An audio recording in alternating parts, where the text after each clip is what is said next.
I started playing guitar when I was in high school, and like every kid in high school, I like pop music, rock music.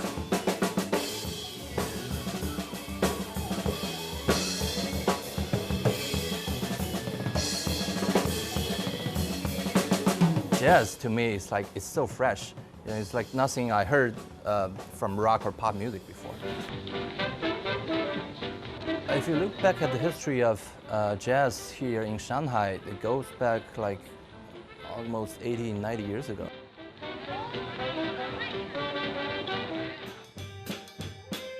When I was a student here about 10, 15 years ago, there's already local Chinese musicians playing all around the city, and they're still playing now, but younger generation is coming up.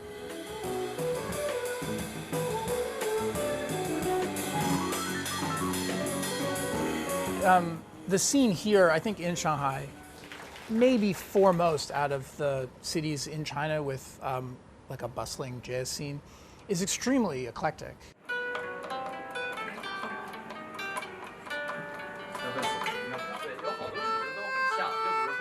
Chinese musicians working with other musicians in cities like Shanghai and Beijing and elsewhere, and just working really hard on their craft. So it's a kind of like cultural fusion like jazz was since the beginning.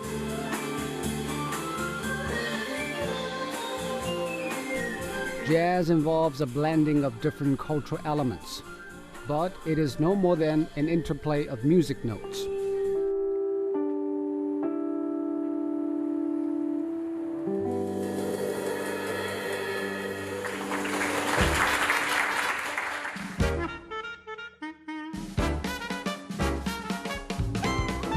Also in Shanghai, there is a much larger experiment of fusion of people, money, and ideas. It happens here in Disneyland, the first American theme park on the Chinese mainland. We decided that we were going to focus on what we call authentically Disney and distinctly Chinese. For example, the castle that's behind us, it's the tallest castle in the world, but at the tallest peak of it, there is a peony flower at the top. A peony flower, that's a right. Chinese flower. That's right. The second spire down has a magnolia flower to celebrate Shanghai.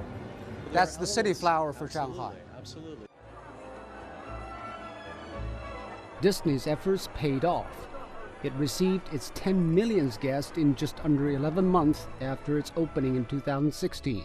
I think this is the good outcome of China-American relations, and also this is a good example of Chinese culture and American culture to work together to bring the people the colorful world. Localization also enabled Disney to better weather the storm caused by COVID-19.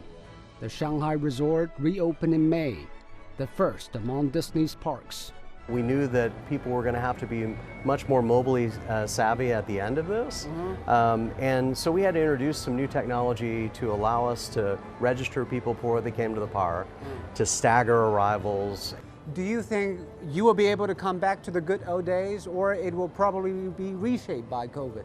I think we've learned a lot during the course of that. I spoke earlier about the technology and how people have grown dependent even more so on their mobile device.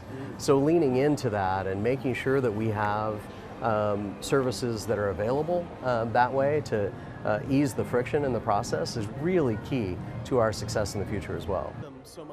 Choices. Joe said his park is still running at half capacity, but he's also looking at the Zootopia under construction. For him, the happiest moment is the lightning show. But it's not the light in the fireworks, but the gathering of crowds and the smiles on their faces.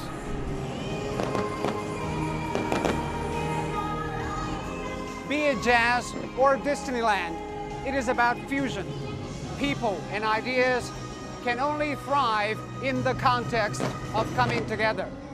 This is the story of Shanghai, and it can be the story of the entire world.